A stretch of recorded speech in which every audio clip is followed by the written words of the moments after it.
Batman 89 is finally back and it's totally rad, so let's talk about it.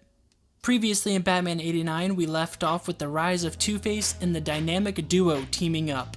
In this issue, we pick the story back up with Two-Face putting together and leading a team of criminals to raid the police station for $31 million. He kidnaps Commissioner Gordon in the process, and it's up to Batman and Robin to find Two-Face and save Gordon before it's too late. And that's the general idea of this issue. There's a lot more going on, but I don't want to spoil all of the fun that this issue has to offer. I know I've basically said this in all of the videos so far, but the series really does keep getting better and better.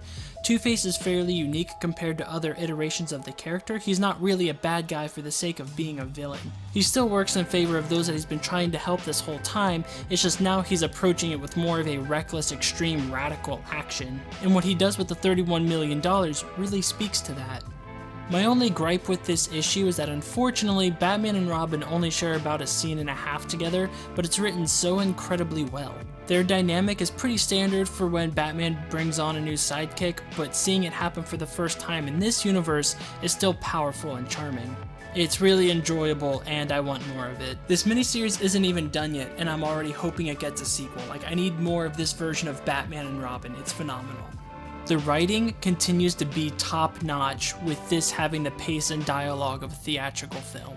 The conversations Harvey Dent has with Gordon and Barbara are so humanizing and natural. They fit so perfectly with Batman and Batman Returns. This comic book has been and is the perfect sequel to those films.